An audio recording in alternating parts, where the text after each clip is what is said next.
बिस्मिल्लाहिर्रहमानिर्रहीम। अस्सलाम वालेकुम। आई एम रिजरीस। Welcome to my YouTube channel. तो हम लोग पढ़ रहे हैं मैथ्स क्लास 9th का चैप्टर नंबर 1 रियल नंबर्स का। ये चैप्टर है नेशनल बुक फाउंडेशन का। इसकी हम एक्सरसाइज पढ़ रहे थे 1.3। इसके जो पहले 4 क्वेश्चन थे वो हमने सॉल्व कर लिए थे। आज हमने करना है क्वेश्चन नंबर 5। क्वेश्चन नंबर 5 देखते हैं। इसकी जितनी लंबी स्टेटमेंट है ये इतना ही जो है ईजी और सिंपल क्वेश्चन है। The hiking club went on a 7-day trip. उन्होंने कहा है कि ये एक हाइकिंग क्लब है हमारे पास, वो 7 डे के ट्रिप पे गया है। Each day they hike between 5.5 and 7.5 miles. जो हर उन्होंने एक दिन में जो हाइकिंग की है वो 5.5 से 7.5 माइल्स तक की है। उन्होंने एग्जैक्ट वैल्यू या एग्जैक्ट जो है डिस्टेंस नहीं बताया हुआ। उन्होंने हमें एक हिंट दिया है, एक जो है हमारे पास डिस्टेंस दिया है कि 5.5 से 7.5 माइल के दरमियान में उन्होंने हाइकिंग की है। It is reasonable to assume that the clubbing days the club hike. अब ये एक स्टेटमेंट देखो, उन्होंने हमारे पास 4 ऑप्शन दे दिए हैं। उन्होंने कहा है जो हमारा आंसर है वो इन्हीं 4 ऑप्शंस में से एक ऑप्शन होगा। एक MCQ उस तरह का क्वेश्चन है। इसको समझते हैं कि एक जो है हमारा हाइकिंग क्लब वो 7 डे के ट्रिप पे गया और हर दिन की उन्होंने हाइकिंग की जो वैल्यू दी है वो 5.5 से 7.5 है। अब क्या करना है, हर दिन की जो है हमने यहाँ पे एक दिन की दी है और हमने 7 डेज़ की निकाली। तो ज़ाहिर सी बात है हम क्या करेंगे, 7 को सिंपली इसके साथ मल्टीप्लाई कर लेंगे। इसको सॉल्व करते हैं हम।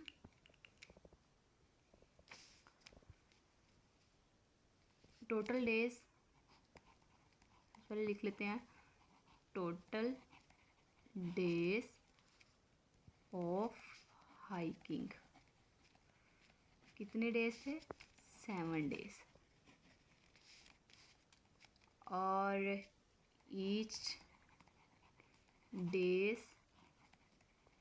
हाइकिंग, जो हर दिन की हाइकिंग है वो कितनी है, 5.5 to 7.5 माइल्स।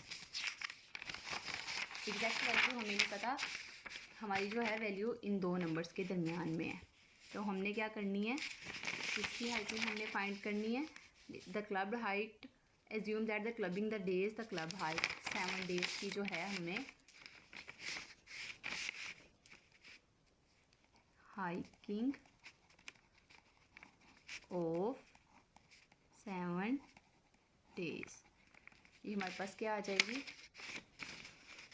कितनी थी हमारे पास, 5.5 से 7.5, 5.5 से 7.5। हम क्या करेंगे, 7 multiply by 5.5 to 7 multiply by 7.5,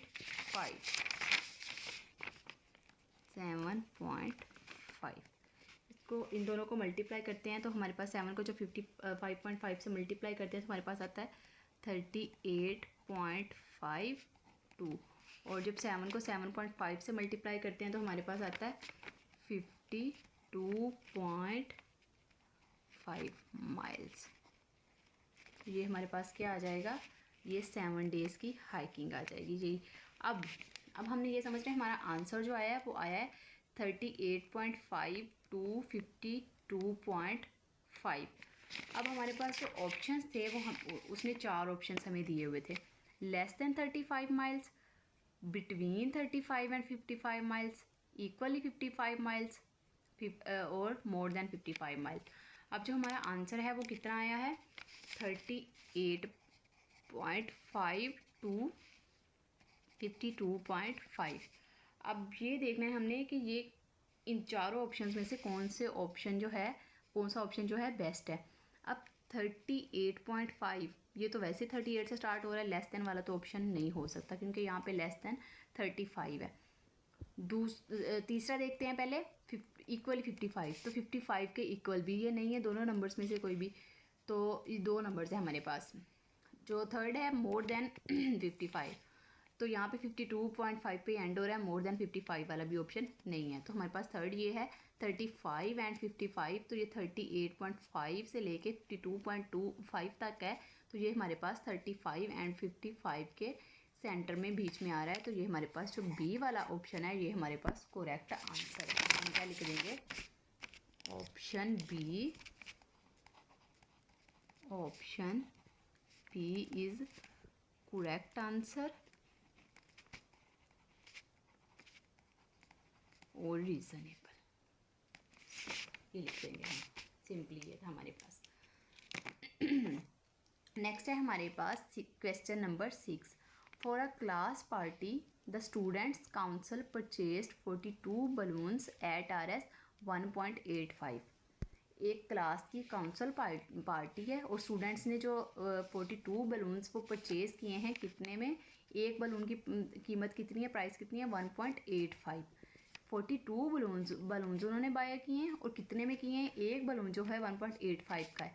what is the total amount the student council paid for the balloons, कि हमने वो टोटल अमाउंट फाइंड करनी है जो उन्होंने पे की है बलून्स को बाय करने में। तो लिख लेते हैं हम टोटल बलून्स। पहले टोटल बलून्स कितने हैं, 42। Price of each balloon, price of each balloon कितनी है, 1.85।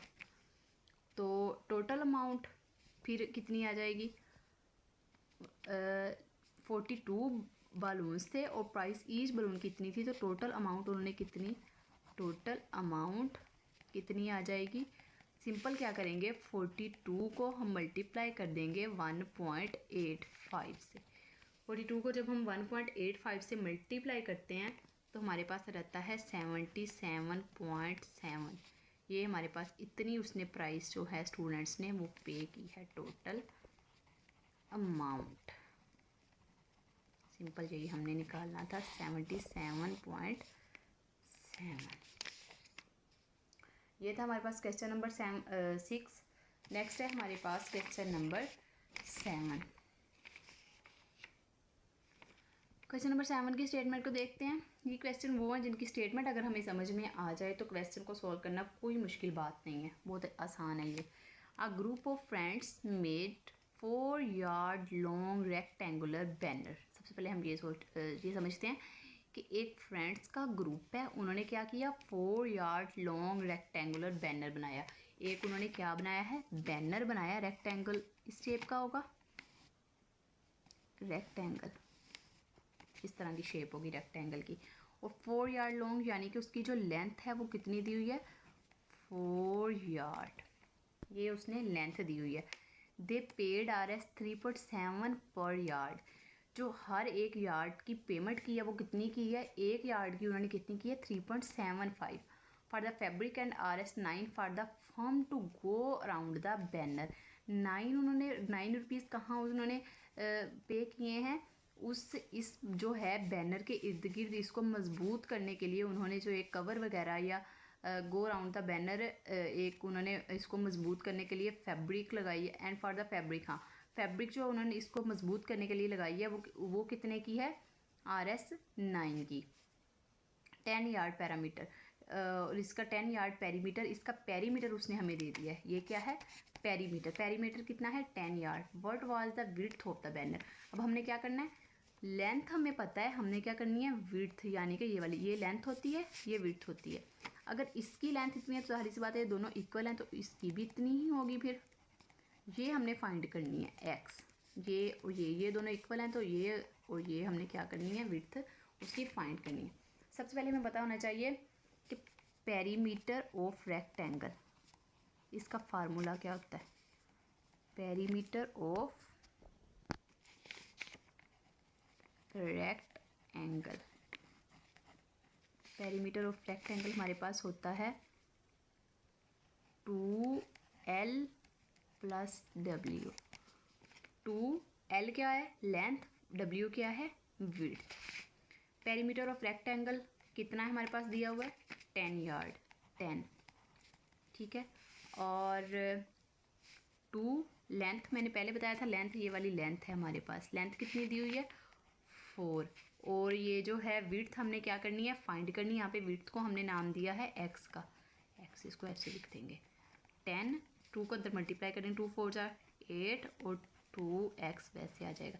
x हमने फाइंड करना है, 8 को इधर ले आएंगे, 10 minus 8 is equal to 2x। 10 में से 8 माइनस किया 2 आ गया, इधर बच गया 2x। x फाइंड करना है तो 2 डिवाइडेड बाई 2 और x कितना आ गया 1, x 1 आ गया। x किसके इक्वल था यहाँ पे विड्थ के, तो विड्थ हमने फाइंड करनी थी, विड्थ हमारी किसके इक्वल आ गई 1 यार्ड। बस हमने यही विड्थ ही फाइंड करनी थी, बहुत सिंपल क्वेश्चन था। कोई मसला हो फिर भी आप कमेंट बॉक्स में पूछ सकते हैं। नेक्स्ट क्वेश्चन है हमारे पास question number 8। A shoe factory, इसकी स्टेटमेंट को पहले पढ़ लेते हैं। A shoe factory has an asset for Rs 20 lakh. एक शू फैक्ट्री है, शूज़ की जो फैक्ट्री है उसका एसेट यानी कि उसका कुल सरमाया, उसका कुल जो उसकी मालियत है वो कितनी है 20 lakh rupees. Of which 3/4 is the capital. अब उस जो टोटल अमाउंट है उसका जो 3/5 पार्ट है ना, 3/5 पार्ट, वो उसका क्या है कैपिटल। अब जो एसेट होता है उसके अंदर दो चीज़ें रहती हैं, कैपिटल भी और डेब्ट भी। कैपिटल वो होता है जो उसने अपना जो है उसका सरमाया होता है, कंपनी का अपना जो उन्होंने खर्च किया होता है। और जो डेब्ट होता है वो होता है जो उनका कर्जा होता है, डेब्ट कर्जे को कहते हैं। तो कैपिटल कितना है 3/5 पार्ट है इस अमाउंट का, and rest is the depth. और जो इसमें से बाकी बच जाएगा वो उसने क्या कहा है, वो उसका डेप्ट है, उसका कर्ज है।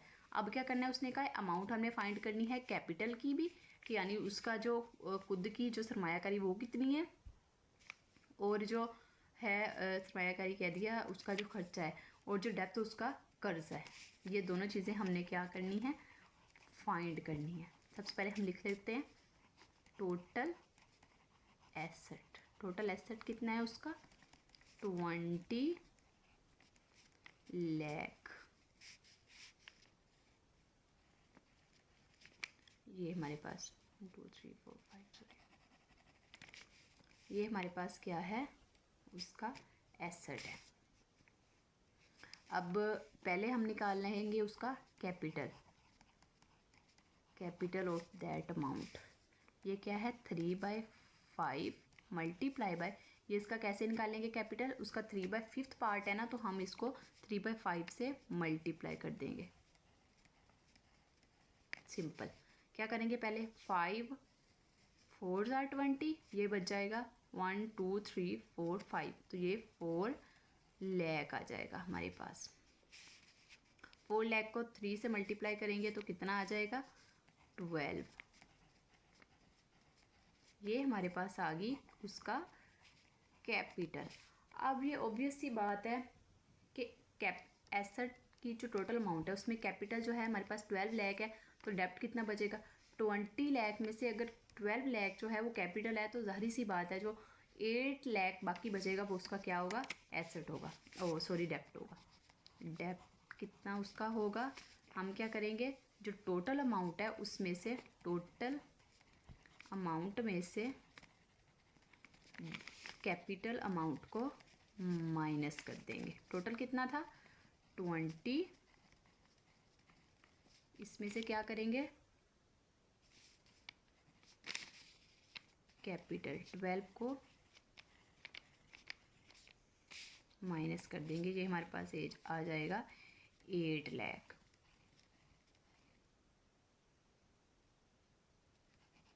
एक ज़ीरो एक्स्ट्रा ही लगा देती हूँ मैं हमेशा। ये हमारे पास आ गया उसका डेप्ट। ठीक है, हमने कैपिटल और डेप्ट दोनों फाइंड करने थे। कैपिटल कितना आया था हमारे पास 12 लाख RS, और अब डेप्ट कितना आया हमारे पास 8 लाख। बस ये दोनों चीज़ें इसमें करनी थी। ये था हमारे पास क्वेश्चन नंबर 8। अब है हमारे पास क्वेश्चन नंबर 9। क्वेश्चन नंबर 9 भी बहुत सिंपल है, इसकी स्टेटमेंट को समझते हैं। World lowest temperature in the past 10 years was recorded to be -89.2 degree centigrade. उसने कहा है कि दुनिया का जो सबसे लोएस्ट टेम्परेचर है वो पास्ट जो है 100 years में रिकॉर्ड कितना किया गया है -89.2 डिग्री सेल्सियस। इन सिटीज़ में at Vostok and Antarctica, 2 cities में वोस्टॉक और अंटार्कटिका में ऑन 21 जुलाई 1983 में जो सबसे लोएस्ट दुनिया का टेम्परेचर है वो पास्ट 100 ईयर्स में जो रिकॉर्ड हुआ था वो था -89.2 degree Celsius. Convert this temperature into Fahrenheit and kelvin scale. ये था हमारे पास सेल्सियस स्केल में टेम्परेचर, इसको हमने कन्वर्ट किस में करना है, फ़ारेनहाइट और केल्विन में। इस बहुत सिंपल है, फ़ारेनहाइट और केल्विन का उसने फार्मूला हमें दे दिया है, हमें शुरू से हम पढ़ते भी आए हैं, हमें वैसे भी याद है 9/5 सेल्सियस प्लस 32 और ये C प्लस 273। करते हैं हम इसको। सबसे पहले हम कर लेते हैं फॉर फ़ारेनहाइट, और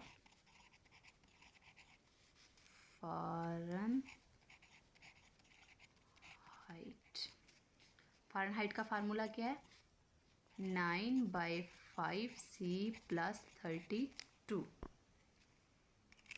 इसमें सिंपल हमने क्या करना है, जिधर C है उधर ये वाला जो टेम्परेचर है -89.2 वाला, ये वाला टेम्परेचर C की जगह पे क्या कर देना है, पुट कर देना है। 9/5 C कितना था, -89.2 सिंपल, प्लस क्या आ जाएगा 32। 9 को जब हम इसे मल्टीप्लाई करते हैं -89.2 से, तो ये हमारे पास आ जाता है 802.8 डिवाइडेड बाय 5 माइनस इसके साथ है प्लस 32।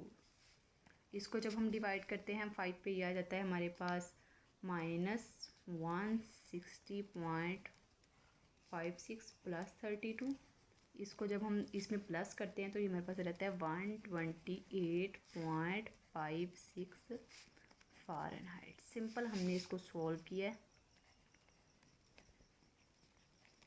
ये हमारे पास आ गया फ़ारेनहाइट में टेम्परेचर उसका। सिंपल क्या किया, जो उसने फार्मूला दिया हुआ था उसमें C की वैल्यू पुट की तो हमारे पास ये फ़ारेनहाइट में आ गया।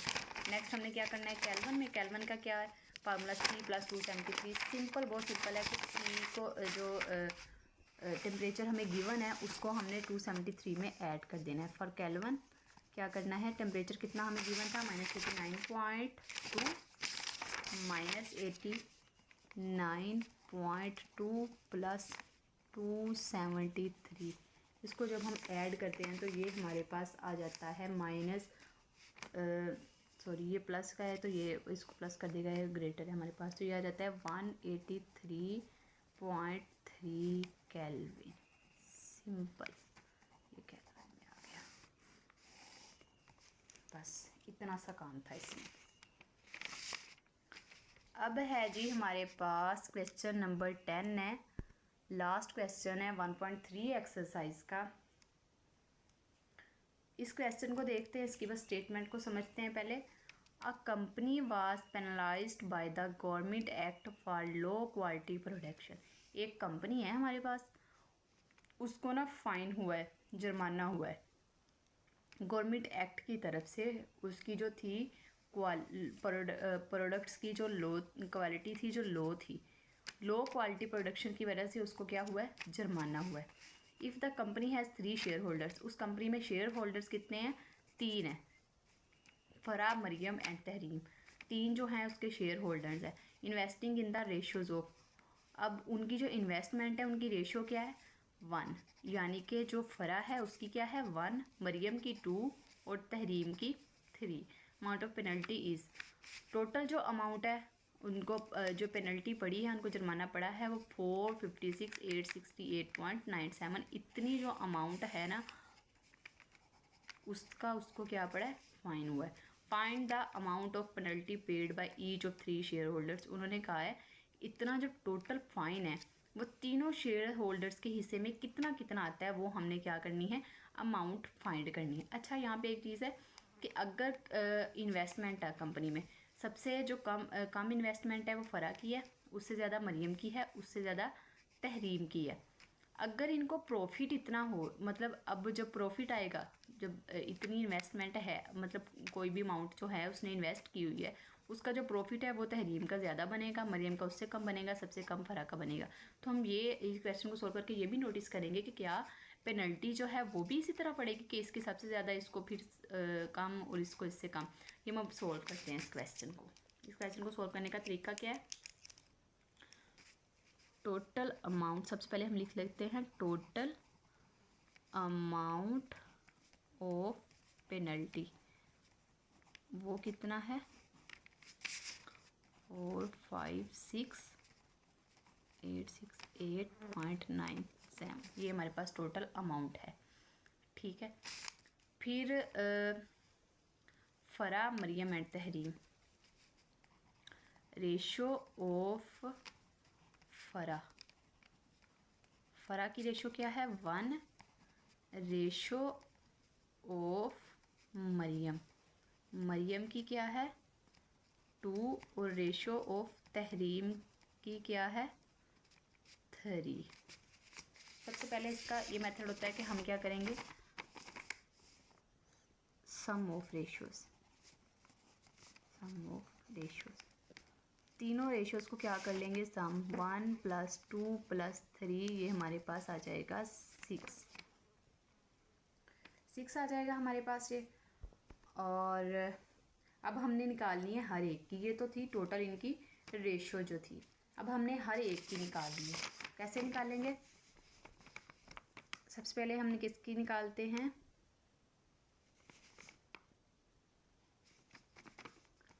पेनल्टी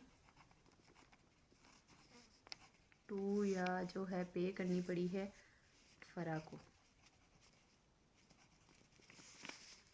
वो अब उसको उसकी रेशो कितनी थी 1, और जो टोटल रेशो है वो है 6, और इसको मल्टीप्लाई कर देंगे जो थी total amount of penalty 456868.97।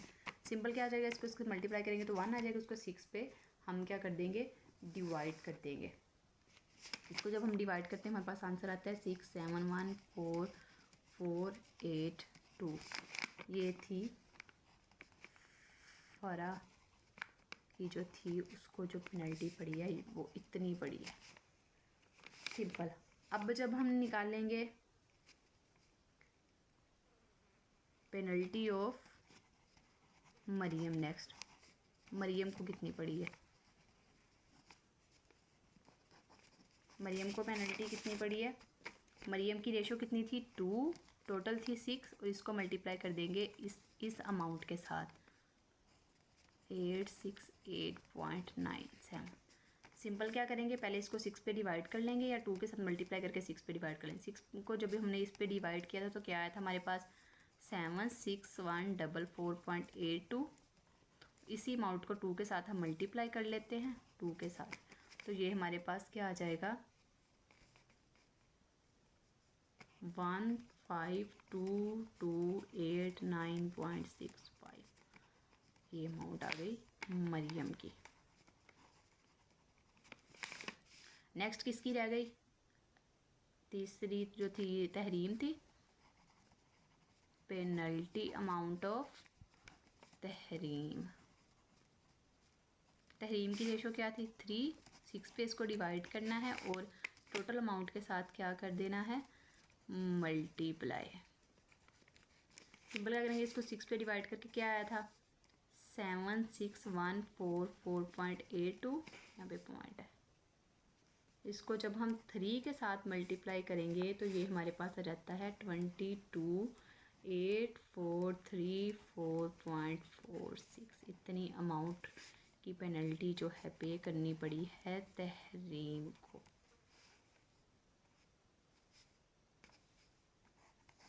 Tahreem, ये थी मरियम की और ये थी फ़रा। सिंपल। अब यहाँ से मैंने कहा था हमने एक चीज़ नोटिस करनी है, अब क्योंकि रेशो जो थी इन्वेस्टमेंट की जो रेशो थी वो तहरीम की ज़्यादा थी, तो तहरीम की ही जो पेनल्टी है वो 22 है। देखिए 22 से स्टार्ट हो रही है, यानी कि ये सबसे बड़ी अमाउंट है तहरीम की, यानी कि अगर उसको प्रॉफिट ज़्यादा मिलता है तो पेनल्टी भी उसी को ज़्यादा भरनी पड़ेगी।